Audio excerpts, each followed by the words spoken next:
The day prior to my scheduled engagement with my boyfriend, he vanished. Subsequently, the police discovered his blood-stained garments by the seaside.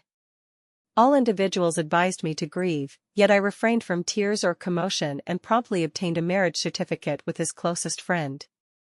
5 years later, an unexpected encounter occurred at a bridal shop where my former boyfriend was assisting an unfamiliar girl in selecting a wedding dress. His acquaintances collectively defended him, stating, "Miles was abducted that year and narrowly escaped death, only to lose his memory. Please do not hold it against him." My ex-boyfriend scrutinized me and remarked, "So, you are my destined yet unfulfilled ex-girlfriend? You do not appear impressive. For the sake of your years of unrequited affection, I will reluctantly marry you." Before I could respond, my 3-year-old daughter positioned herself in front of me and declared, "Uncle, you must not bully my mommy, or I will tell my daddy to beat you." Observing the sudden appearance of the child, Miles furrowed his brow, while his friend nearby expressed confusion, asking, "Rena, who is this little girl? Is she your goddaughter?" It is unsurprising that they speculated, as I was once adamantly determined to marry only Miles, a resolve that greatly troubled both families and surrounding friends. Following Miles' disappearance, everyone feared I might despair and offered counsel both overtly and covertly. However, I had no inclination to engage with his superficial companions and stated directly, "You have mistaken me, I am not your ex-girlfriend. Allow me to introduce my biological daughter." I lifted my daughter and prepared to depart the bridal shop when the clerk called out, "Miss, the wedding dress you ordered is ready." Without turning back, I replied, "Discard the dress, the remaining payment will be transferred to your account." Ultimately, Miles could not restrain himself and intercepted me before I exited, saying, "Your name is Rena, correct? My friends informed me that I had an incident the day before our engagement. Though I do not recall you, I intend to honor my commitment, and you need not bring a child to provoke me." Miles feigned innocence, yet a gleam of satisfaction lurked in his eyes, as he was convinced that my profound love for him precluded the possibility of marrying and bearing a child with another in the mere years following his disappearance. He then directed his attention to the daughter in my arms and asked, "Little one, tell Uncle who your mommy is?" She replied in a childish tone, "This is my mommy, her name is Rena," to which Miles' smile remained unchanged as he gently admonished, "Little one, lying is not proper behavior." Observing Miles' intent to persist, I interjected firmly, "Sir, you have misidentified me. If you continue, I will report you for harassment." Miles ruefully touched his nose and reluctantly stepped aside. After verifying my departure, a friend patted Miles on the shoulder and remarked, "Miles, it appears you have overstepped this time. Rena seems genuinely upset." Miles dismissed the concern with a wave of his hand, saying, "Relax, we grew up together, I know her disposition well. She will be vexed for a few days at most, and after I enjoy myself for another month, I will tell her my memory has returned, and she will surely embrace me in tears of joy." I returned to the villa with my daughter in my arms, where Ethan was preparing a meal in the kitchen. Upon hearing our arrival, she gleefully leapt into his embrace, exclaiming, "Daddy, today at the bridal shop, a mean uncle bullied mommy, you must stand up for her." The little one clenched her tiny fists, her ferocity endearing. A glint of coldness flashed through Ethan's eyes as he prepared to inquire further, but his phone rang at that moment. With his hands covered in grease, he instructed, "Sweetie, fetch Daddy's phone," and she deftly retrieved it from his pocket, activating the speaker with practiced ease. "Ethan, I neglected to consult the almanac before leaving today and encountered Rena at the bridal shop. She appears truly incensed and even brought a little girl to taunt me. I have made a grave error this time. You are my best friend, please assist me." Miles' voice resounded through the speaker, amplified in the spacious living room, prompting a shift in Ethan's gaze as he swiftly ended the call. I regarded him with a wry smile and teased, "Best friend, you absolutely must aid him." My daughter's small head tilted in puzzlement as she queried, "Daddy, why does this voice sound like the man who bullied mommy at the bridal shop?" Ethan abruptly redirected the conversation, announcing, "Dinner is ready, let us eat." Miles and I were childhood companions, raised together since youth. His sunny and vivacious nature, coupled with a charming tongue, readily endeared him to girls. During university, in pursuit of Miles, I frequently professed my affection beneath his dormitory, delivered love letters to his classes, and brought him breakfast, eliciting both envy and admiration from those around us. I proclaimed that Miles was my chosen partner, warning, anyone who dares to mistreat him should not expect leniency from me. Our families were of comparable status, and he treated me exceedingly well, taking me skiing, skydiving, and accompanying me to various business gatherings. Our relationship was tacitly acknowledged by all around us.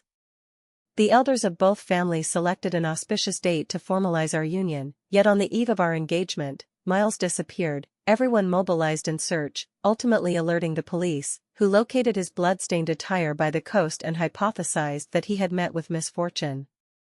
That evening, I received an anonymous video in which Miles was seen sharing a ceremonial drink with an unknown girl, laughing recklessly and defiantly, declaring, "Marriage is the tomb of love, who wishes to enter it so soon? I will feign death and revel for a few years, when I tire of it, I will marry Rena. Meanwhile, please counsel her diligently to prevent any rash actions." An individual inquired, "Are you not concerned that Rena might marry another?" Miles scoffed, "Rest assured completely, I understand Rena's character. Whether I am dead or alive, she would remain a widow for me." The video abruptly concluded, rendering all my sorrow a mockery in that instant. The following day, I encountered Ethan, pressured by his family into marriage. At the Civil Affairs Bureau entrance, I proposed, "Shall we register? You and I." Ethan adjusted his gold-rimmed glasses, his expression impassive, and simply replied, "Yes." Thus, Ethan and I became legally wedded without a ceremony, merely obtaining a certificate, and informing no relatives or friends. During dinner, Ethan remarked, "You were dissatisfied with today's wedding dress. I have instructed the designer to remake it. Please convey your preferences and requirements to them." I responded tepidly, "We will discuss it later." Ethan frowned and questioned, "Do you intend for my daughter to remain illegitimate indefinitely?"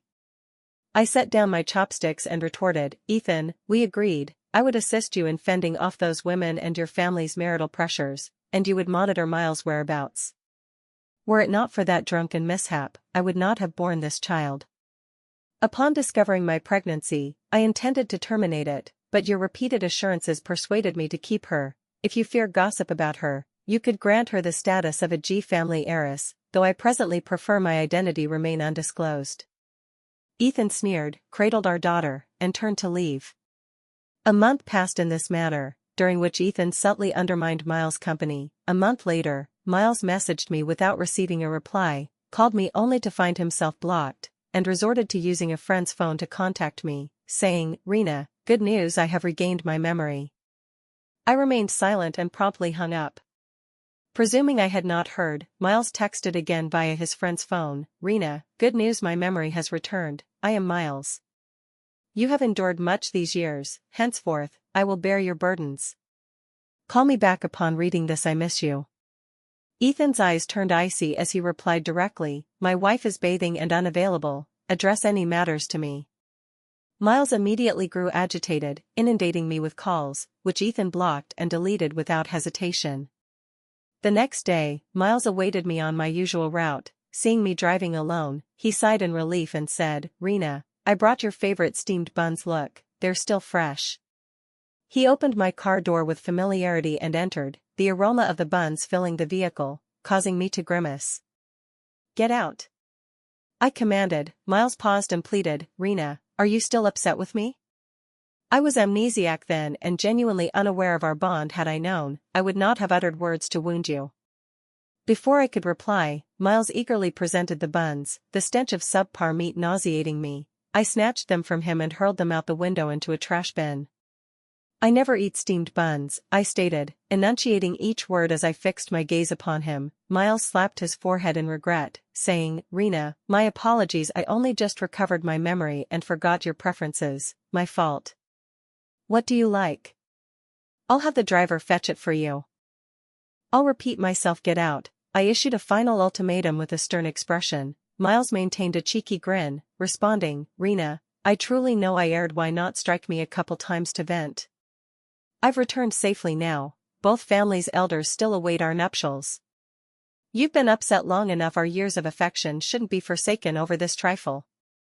Unwilling to prolong the exchange, I summoned security to eject him. No sooner had he been rebuffed than Miles' young girlfriend approached, calling, "Brother Miles, didn't you say you were buying me breakfast?"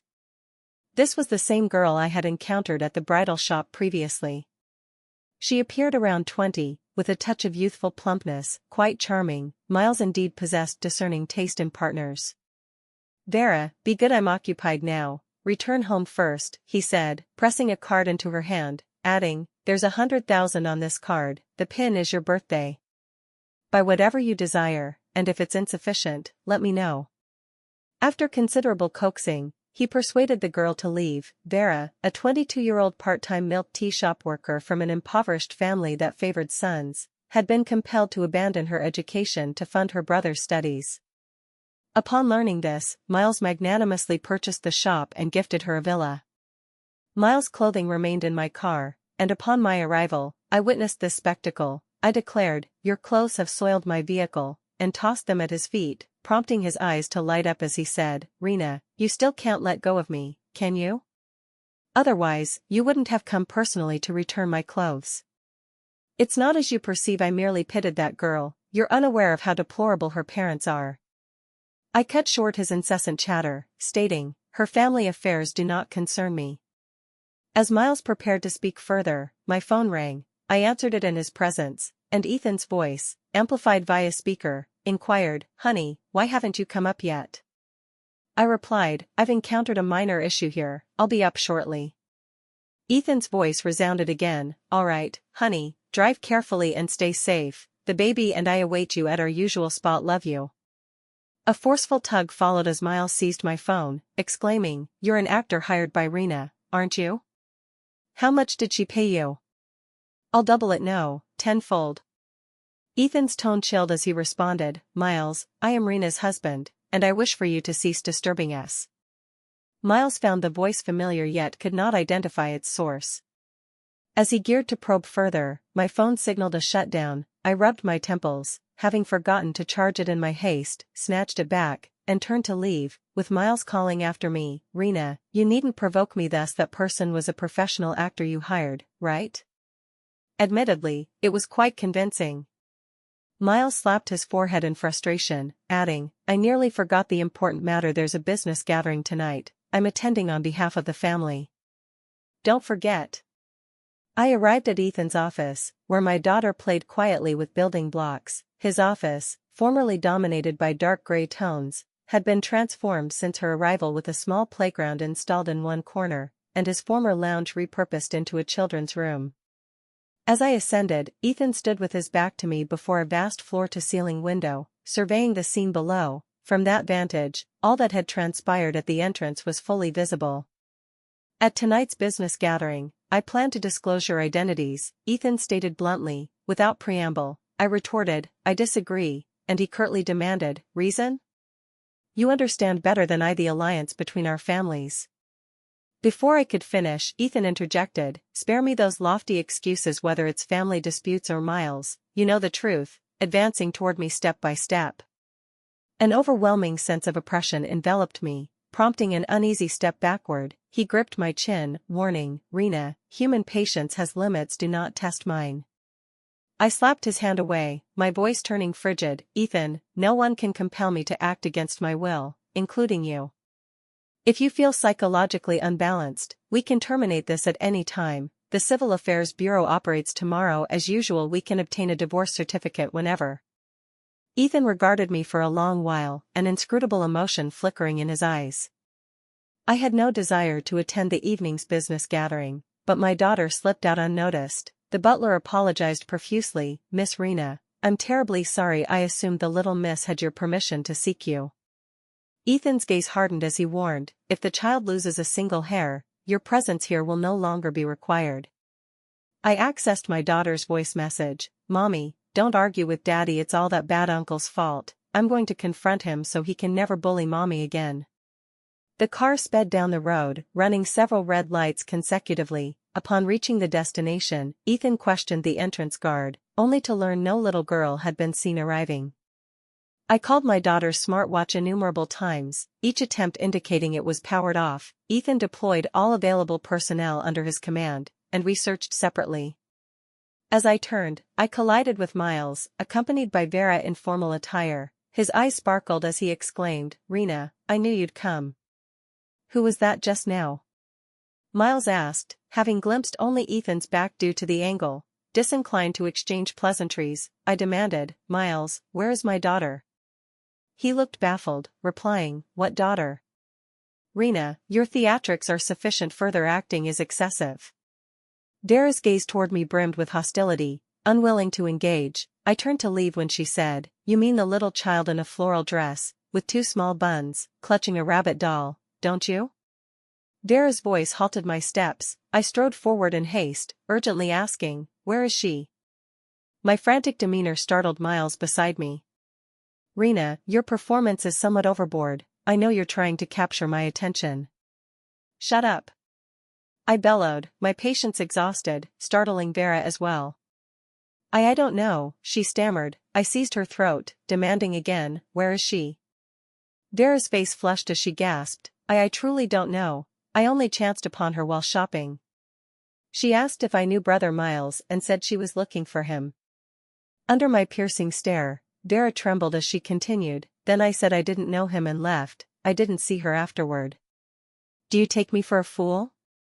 I retorted, "I warn you, if anything happens to my daughter, you'll pay with your life."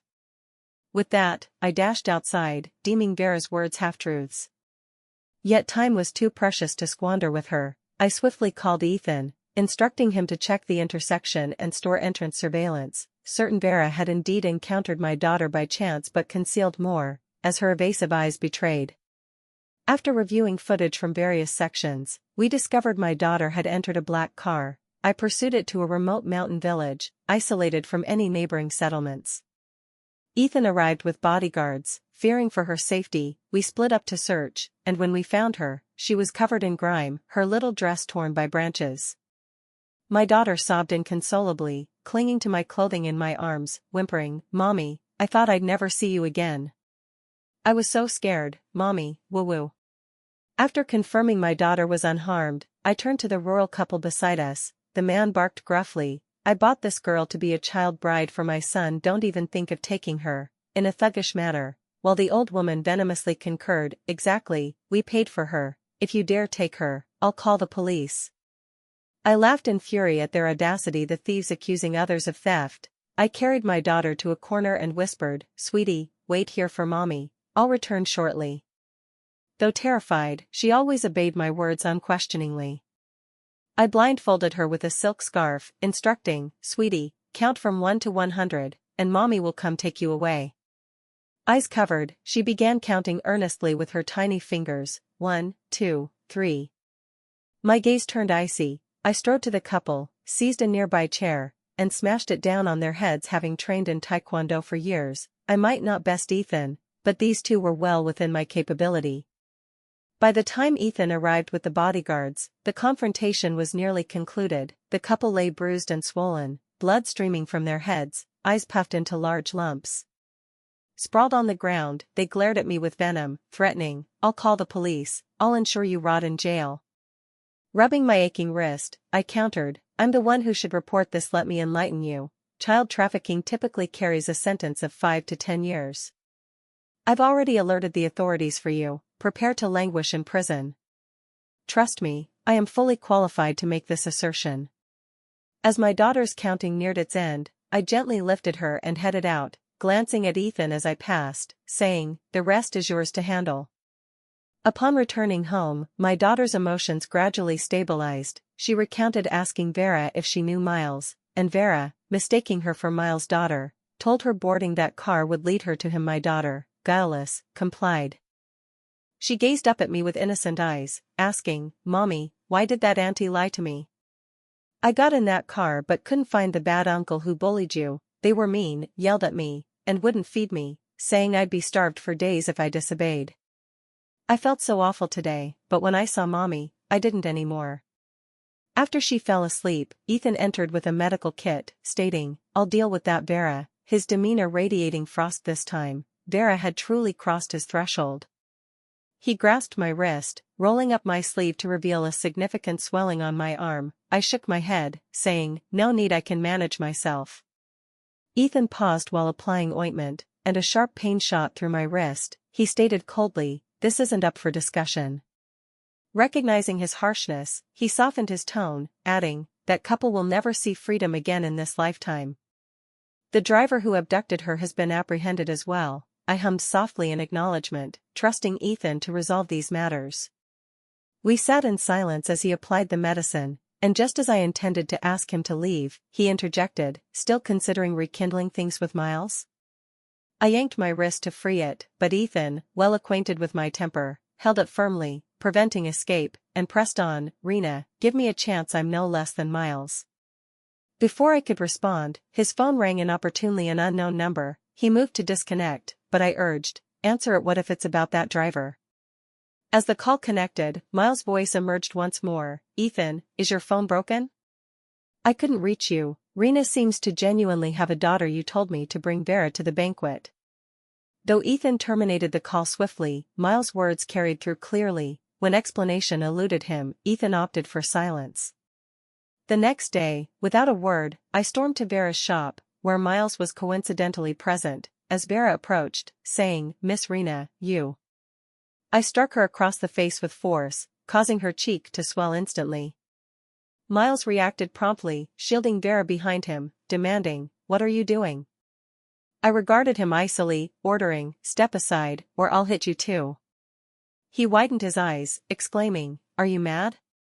Talk it out, why resort to violence? If Vera offended you, I'll apologize on her behalf, all right?" Miles' persistent defense fueled my burgeoning rage. I shouted, "Miles, you can't meddle in this. Because of her, my daughter was sold to a remote village. If I hadn't found her in time, who knows how much she'd have suffered. Who else should I hold accountable if not her?" Miles stammered, "That little girl is really your daughter?" I thought. Then turned to Vera, asking, "Vera, did you really?" Vera clutched her face, tears streaming as she bit her lip, resolute, "I didn't. If Miss Rena wishes to frame me, she should devise a better pretext." Miles faced me, suggesting, "Rena, could you be mistaken? Vera's always been kind, this likely has nothing to do with her." Vera echoed, "Miss Rena, catching a thief requires loot, catching adulterers needs pairs, produce evidence," and I'll be speechless, her eyes brimming with concealed triumph and arrogance where Miles couldn't see. Vera had mastered computer technology in university. Erasing that surveillance segment was trivial for her, yet she was unaware that restoring it was equally effortless for me. I presented the footage to Miles, irrefutable evidence in hand, and declared, "This video will be submitted to the police. Their handling is their affair, but first, let's settle prior scores." In the footage, after my daughter boarded the car, a cruel smile crossed Vera's face, lingering in Miles' mind. He regarded her as if seeing her anew, speechless for a time. I maneuvered to her front, seized her hair, and slammed her against the wall. She cried, "Brother Miles, save me." Snapping from his daze, Miles grasped my arm, softening his tone for the first time, "Rena, for our years of friendship, spare Vera this once. I swear it won't happen again." I shook off his grip, my actions conveying an unequivocal no. Seeing me advance again, Miles, in desperation, grabbed a nearby vase and struck my head. Flustered, he stammered, "Rena, are you all right?" "I didn't mean it. Don't be afraid, I'll take you to the hospital." The vase shattered across the floor, accompanied by crimson blood dripping down, my vision blurred red, head throbbing intensely, strength seemingly sapped, as I staggered, shoving aside Miles' supportive arm to stand. "Rena," I heard as I fainted, collapsing into a broad embrace. Ethan's voice, laden with fury, sounded in my ear. Awakening groggily, I met his anxious face, urging, "Rena, hold on, don't sleep." I wished to assure him I was fine, but before I could speak, consciousness slipped away again. I remained hospitalized for a full month, during which Ethan permitted no disturbances. Miles visited several times, only to be expelled by Ethan's bodyguards. Ethan's wrath was palpable this time, indiscriminately targeting Miles' family company. Within a mere week, it sustained severe losses. Miles stormed the hospital, demanding why, to which Ethan replied with a single word, "Scram." Thwarted there, Miles redirected his efforts toward me, once recovered and home, he sent a lavish bouquet of roses to the villa, inscribed, "The loveliest flowers for the loveliest you." I ordered the bodyguards to dispose of them and sanitize the air. Ethan descended from the second floor, witnessing the scene, and remarked casually, "You two grew up together, and he doesn't even know you're allergic to pollen?" Though seemingly offhand, his words dug a subtle trap. This man was slyly cunning.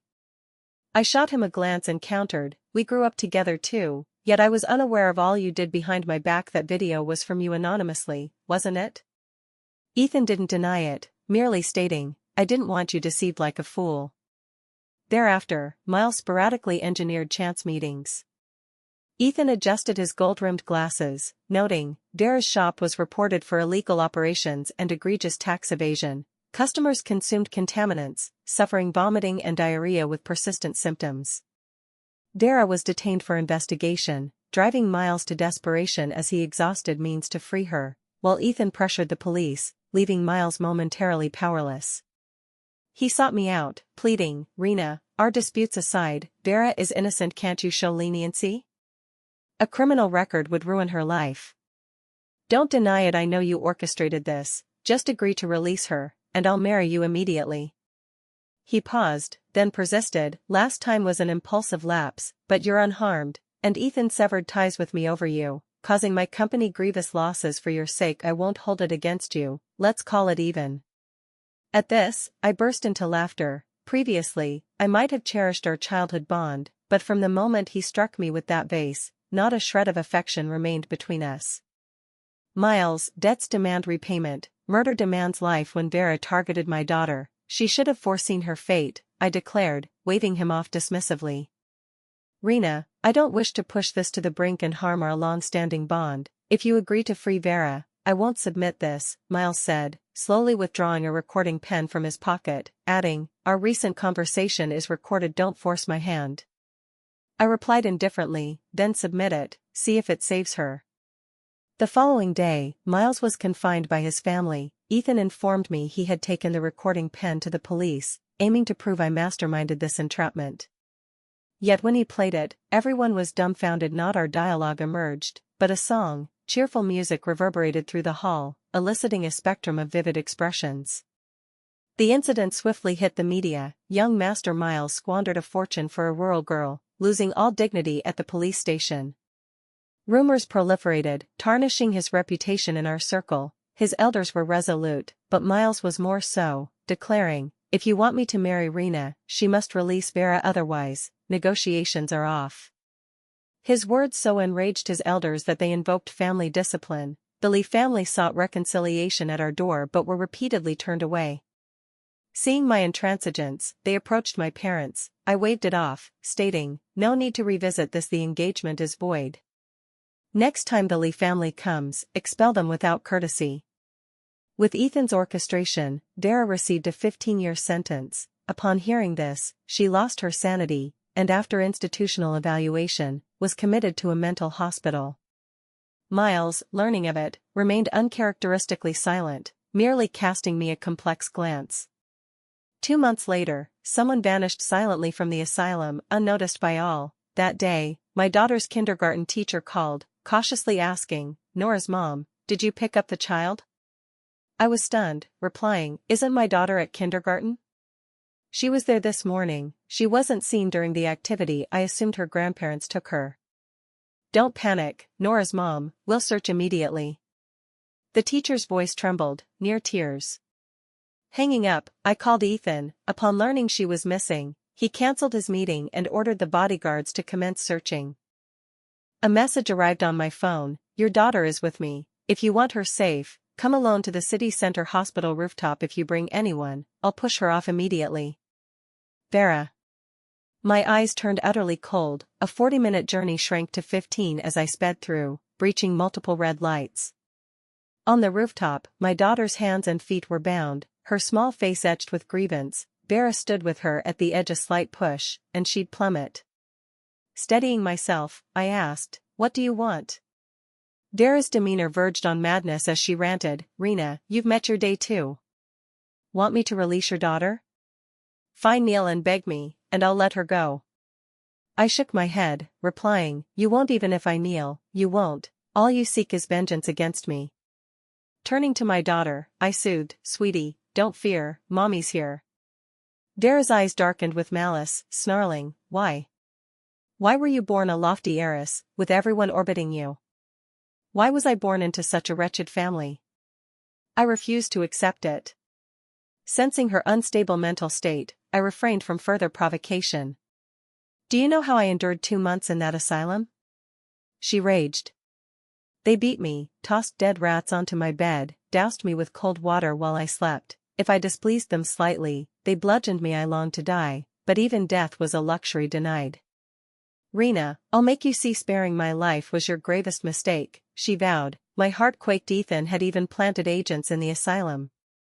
"Vera, you're young, with a promising life ahead. Are you certain you want to ruin it here?" I paused, then pressed, "Release my daughter. I'll give you money to flee far away. No one will heed your record." Vera erupted into laughter, retorting, "Rena, you think I still fear death? I only want to drag you to hell with me now." Seeing the situation veer beyond control, I hastily interjected, "What of Miles? Are you content to forsake him?" At his name, Vera's eyes quivered, her movements stalling as she murmured, "Brother Miles." She muttered to herself, "Brother Miles abandoned me all because of you. After rescuing me from the asylum, he severed ties." Her gaze turned venomous again as she hissed, "Rena, why does everyone revolve around you? Did you know I had to mold myself to your traits and tastes for Brother Miles to notice me? He said he liked me countless times, but never that he loved me." "I knew. I've always known he saw you through me," she confessed. "Your strong, unyielding nature drove Brother Miles to craft an obedient Rena in me. And I was your ideal proxy," she continued. "After he harmed you, he got blackout drunk the first time ever, stabbing his arm with a fruit knife. Had it not been caught in time, that arm would have been ruined." "No, Miles loves you," I countered, revealing how he'd threatened me for her sake. Vera's eyes grew vacant, murmuring, "Is that so? Brother Miles did all that for me?" After a pause, she shook her head, insisting, "You're lying. You won't fool me." Miles' voice emerged from behind, "Vera, stop this errant path." She shuddered, eyes darting evasively. Her greatest fear was Miles witnessing her at her worst, yet the more she dreaded it, the more it materialized. Miles, drenched in sweat and panting, had clearly sprinted here, apologizing, "Sorry, Rena, for troubling you." Seeing his gaze settle on me again, Vera snapped, shrieking, "Rena, I'll make you regret this forever," before toppling backward with my daughter. "No!" I screamed. A sheer drop lay behind, a fall meant certain death. Without time to think, my body reacted instinctively. A figure darted forth as Miles seized Vera's clothing instantly, while I clung to the rooftop edge, gripping the rope on my daughter, hauling her up bit by bit. Just as my daughter neared safety, chaos erupted anew. Vera's eyes darkened, and she shook off Miles' outstretched hand, clutching my daughter's small frame tightly, their combined weight yanking me outward.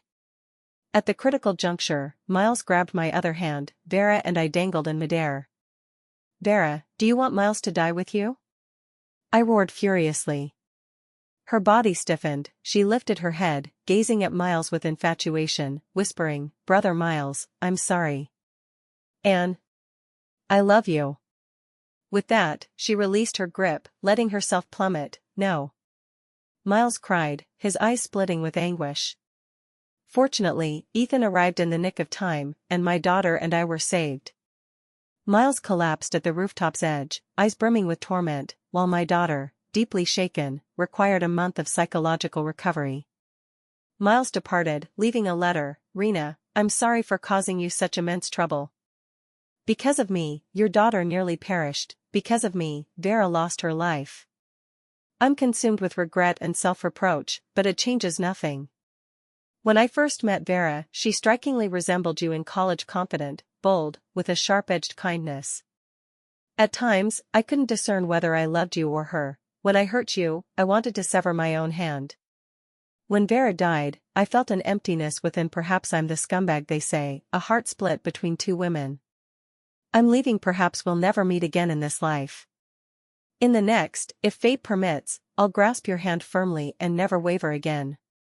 In this lifetime I'll yield you to Ethan, may you forever be happy and joyful, never again crossing paths with trash like me. Farewell. Holding the letter, I gazed into the distance, silent for a long while. Ethan stood behind me, a quiet companion.